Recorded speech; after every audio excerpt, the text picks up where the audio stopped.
guys, it's Ariana. Welcome back to my channel. So for tonight's video, we're going to be reading some more scary stories as per usual. And I'm going to be bringing back, oh my God, I talk too fast even for myself. I'm going to be bringing back talking about a candle in every video, or maybe just once a month I'll be showing a candle of my collection. I don't know. But this one is the Christmas candle that I picked up in like November, and I'm very excited about it because if you can read, it says it is an orange chocolate candle. Like, it's a chocolate covered freaking orange. Like, that is my favorite thing about Christmas time. And I probably should have talked about this candle at like Christmas time, but I was so busy during Christmas time that like I didn't really make YouTube videos. Anyway, I have an orange covered chocolate candle here, and it smells so amazing. It literally smells like a Terry's chocolate orange, and it makes my mouth salivate, and it makes me want to eat an orange covered chocolate thing. I can't even say it properly. A chocolate covered orange, that's what they're called. Makes me want to eat them so bad. And they are like my favorite thing of Christmas time. And I was so excited when I saw this candle in the store. So this is like a single wick candle. It'll probably last maybe the month, maybe. That's being generous, we'll see. Because I like to light a candle whenever I film, and I also like to light a candle whenever I have a bath. So anyway, with all that rambling out of the way, we have a candle in here. It is now time to read some spooky stories. I have a longer story here. It is a no sleep story, so it is a fictional story. So I'm giving everybody a little warning now. This one is not going to be real. It's a fictional story, so just get over it.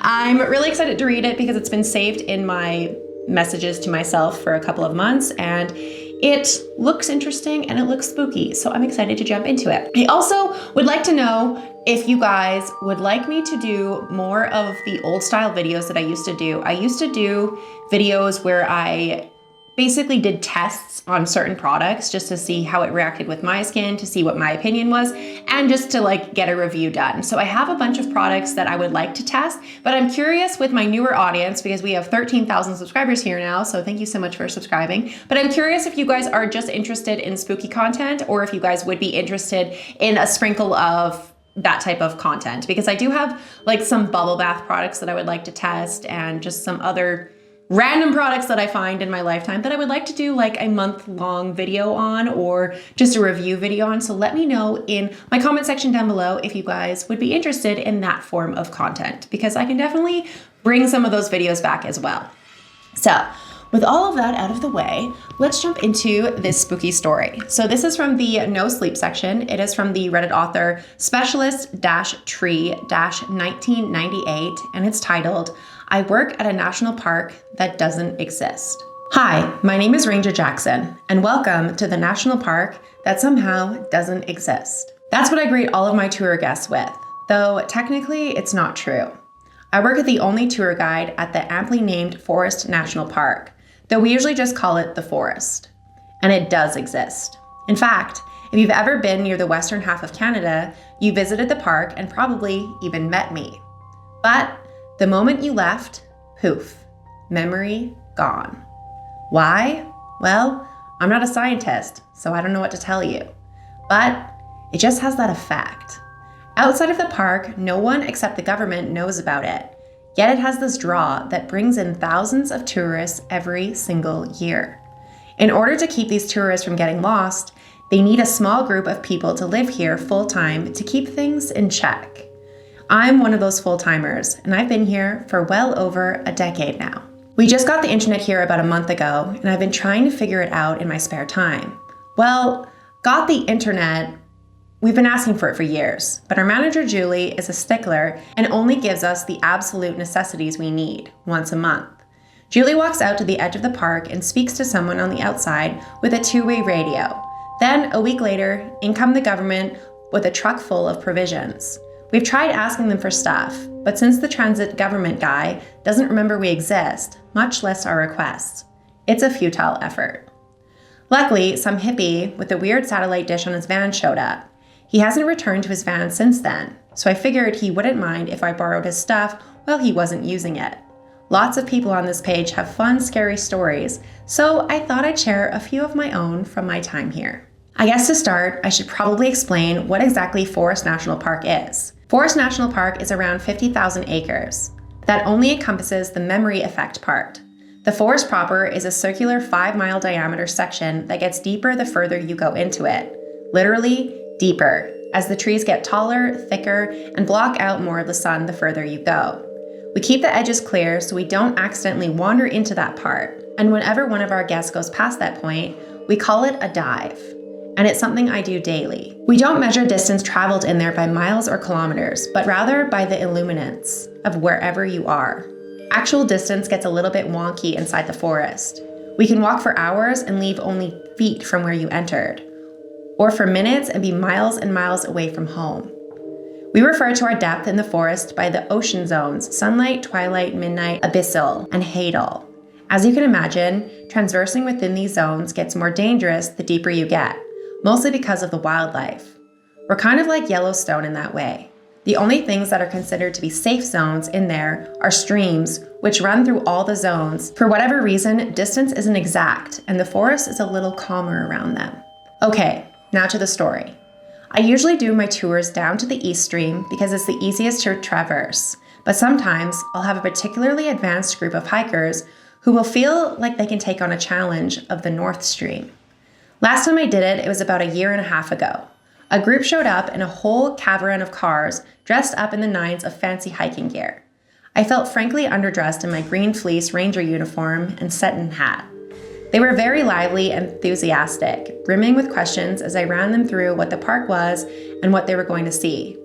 I tried showing them the well-trodden East Stream Trail, but I guess I went a little bit overboard on my showboating while explaining everything, because I was immediately met with looks of disappointment. Now, I've never been one to let a good tour group down, so I said, okay, I don't usually do this, but since you all look far more experienced than most tour groups I get out here, we're going to go to the North Stream entrance instead.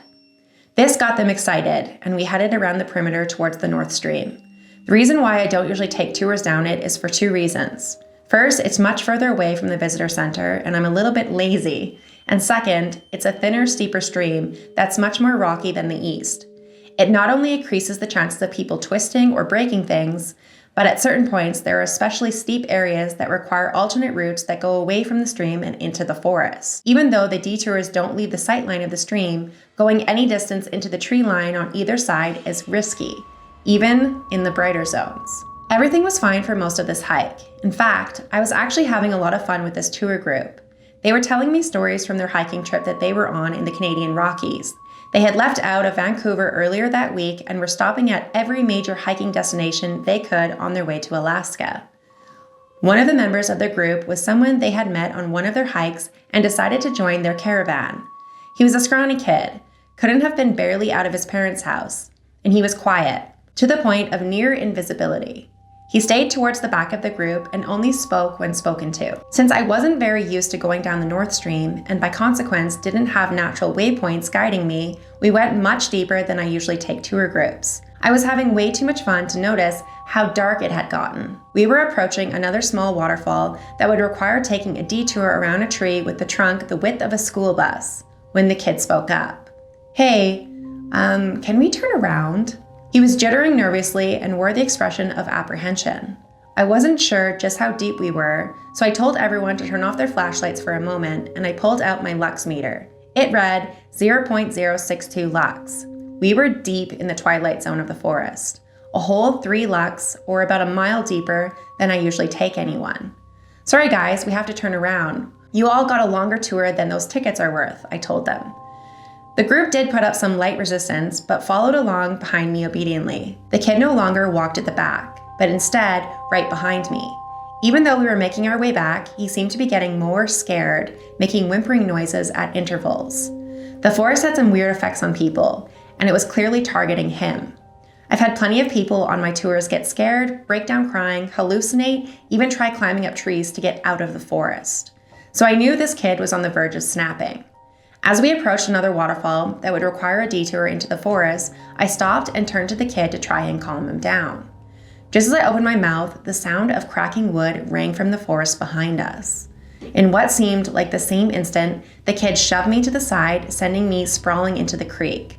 A couple folks ran to me and helped me out of the creek, and I wasn't able to see him run into the woods in time. But I was able to stop the people who would chase after him. Once everyone was in order, we stood in silence for a long minute, listening for the kid, or whatever had made the noise. Eventually, I said barely above a whisper, "Follow me as quietly as possible. stay calm, and don't stray off the path. A woman in the group did speak up, pointing into the forest. But what about him? My main goal right now is to get all of you out to safety. He's probably just ahead of us. So we walked around the falls and back to the stream. The sound of our boots crunching was almost deafening over the utter silence of the forest. Hey! I whipped around and saw everyone looking into the forest. There was the kid, standing just at the edge of what our flashlights could reach. The man who had yelled was waving his arms in the air and shouting at him. Hey, over here, come here. Stop, hey, stop! I spoke above him. He turned to me. Why? He's right there. He heard you. He can follow us if he wants. I told you, stay quiet and follow me. Fortunately, he seemed to understand the gravity of my words and shut up. As we walked, the kids seemed to be following us, gradually moving closer to us as we walked. A couple of minutes later, a woman in the group gasped and pointed at him. I've seen a lot in my time working here, but not much really gets to me anymore. My blood absolutely ran cold when I saw what made her gasp. The kid was much closer than before, but he wasn't walking with us. Rather, his legs dangled, feet dragging along the ground. I heard stifled sobs of fear behind me, and I picked up the pace. All at once, I became aware of a noise emanating from the kid. It was less of a sound and more of a feeling. A pounding in my chest like a bass drum at a rock concert. The footfalls of something massive. I turned again to find the kid less than 20 yards away, his face revealing nothing. A look of utter neutrality, but just below his neck was distended grossly as a spear the diameter of a forearm. It was impossible to see where it went or what it was attached to, only that it was there by the way blood bubbled from the seam.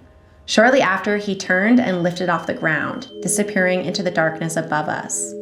The rest of the hike was calm, besides a few members of our tour group openly crying. When we resurfaced, I didn't have a chance to get a word off before they broke into a sprint, piling into their respective cars and tearing out of the parking lot. Well, I don't know, I can guess what happened to them after that. They left the park boundary and forgot.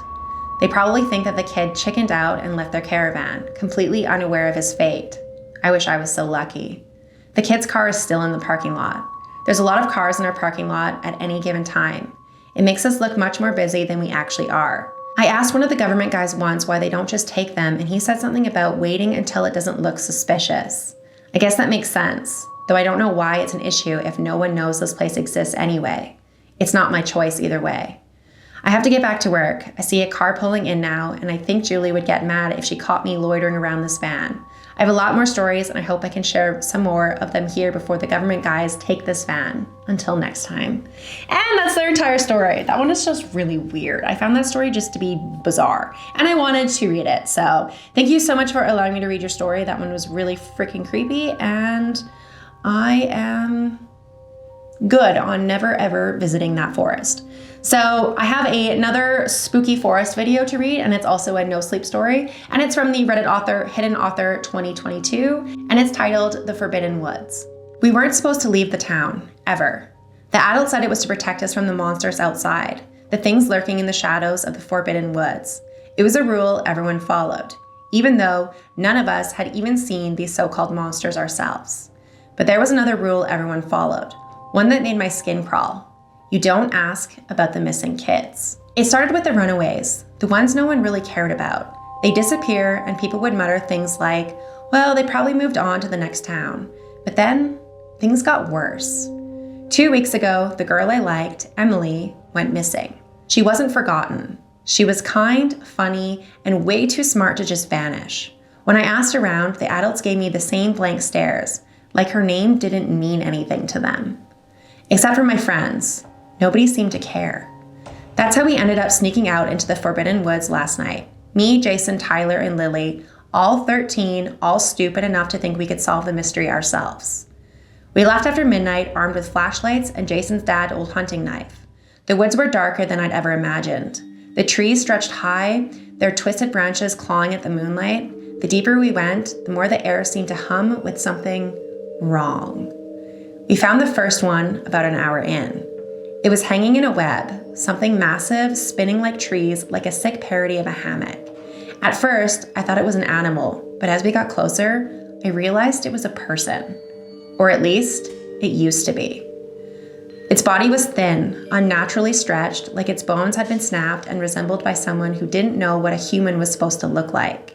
Long, spindly arms with too many joints dangled limply, while legs twisted backwards at grotesque angles. Its face was the worst. Hollowed out cheeks, skin stretched taut over a misshapen skull. Its eyes were black pits, but I swear, I saw something moving inside. Lily screamed, and the thing twitched to life. It wasn't dead. Its head jerked toward us, moving in short, unnatural bursts. Then its mouth opened, and it spoke. Help me.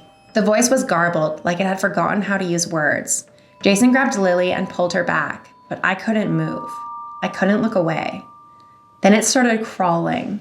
It moved like a spider, its limbs bending in impossible ways as it scuttled down the web. The sound of its joints cracking made my stomach churn. I finally snapped out of it and I bolted, and the others were right behind me. It didn't stop until we found the cabin. It was an old rotting thing, hidden in the thickest parts of the woods, but the light spilling from the woods was modern, bright, sterile, and unnatural. Inside is when we saw everything. Cages lined the walls, each one crammed with kids and teens. Some were unconscious, others were screaming, banging on the bars until their hands bled. And in the middle of it all was a machine, a massive metal contraption covered in tubes and needles. And I recognized Emily immediately. She was strapped to the machine, her face pale and streaked with tears. But she wasn't just her anymore. Her arms were wrong, elongated and segmented, with sharp black claws where her fingers should have been. Her legs were bent, her skin covered in patches of something hard and glossy, like an insect shell. Her eyes met mine, and she whispered, "Run." But I couldn't. Behind the machine, a group of adults sat watching, their faces illuminated by monitors displaying everything happening inside the cabin. They were dressed too well to be from our town. Suits, jewelry, expensive watches. One of them leaned forward, sipping champagne as Emily screamed in agony. I recognized him from the newspaper. He was a politician from the neighboring city. Jason tugged at my arm. "We need to go now." But Emily let out a sound, half a scream, half chittering, and it froze me in place. Her transformation was accelerating. The hand plates spread across her body, her screams becoming inhuman clicks and hisses. The people behind the monitors were now laughing. Jason yanked me hard and I stumbled back. The last thing I saw before we ran was Emily's head snapping towards the adults, her mouth splitting open to reveal jagged mandibles. And then the light went out. We made it back to town just before sunrise. Jason and Lily wanted to tell someone, anyone, what we'd seen. But who would believe us? The town didn't care about the missing kids. I don't know what happened to Emily after we ran. I don't want to know. But every night since then, I've heard the sound of skittering outside my window. And sometimes I hear her voice. Run. And that's the whole story. That was just so freaking weird and creepy, and I hate anything involving kids, and that's just a really terrifying story, and I hate that so much. Thank God it's fictional. It's not real. There's not monsters in the woods. Still hate those stories. They're so fucking creepy. Oh my God. So I hope you guys enjoyed this kind of themed video where we're just having spooky woods and spooky monsters inside the woods and just creepy crawlies inside woods. I don't know. I just really wanted to do a spooky woods video because it's been a while since I've done one, and I found these stories to be really creepy and really interesting, and I haven't read a no sleep story on here in quite some time, and you guys have mentioned that you do like the longer style videos, so for me to create longer style videos, I kind of have to read fictional stories unless you guys are sending me your personalized stories, which are like pages and pages and pages of creepy shit, but I don't really get a whole lot of submissions from you guys anymore, and most of your guys' submissions that I find on like Reddit are not very long. So I do apologize that my videos aren't as long as you guys would like them to be. If you guys are interested in me reading your personalized stories, or if you guys have any creepy stories that you want to share with me, even if you come across a Reddit story that you find is really creepy, please send it to me over Instagram and I'll definitely DM the author to make sure I can read it, but I would love to read your guys' personalized stories. And I would also like it if you guys would send me creepy videos that you see on like Instagram Reels or TikToks, and I will definitely react to those as well. I could do an entire video of me reacting to creepy TikToks if that's the type of vibe you guys are going for now. So let me know in the comments down below what you guys are interested in me for moving forward on my channel. If you guys want more review type videos, if you want me to just keep it creepy based, if there's any stories that you want me to read, let me know down below and I will definitely get to any of your guys' requests. Also, if you guys made it to the end of the video, please leave me your favorite, let's just go with a tree emoji. Leave me a tree emoji in the comments down below to let me know you guys made it to the end of the video. It really does help me boost my video on the algorithm because YouTube doesn't like to promote me anymore. So that's really fun. So leave me a tree emoji down below and I will see you guys at the next video. Bye.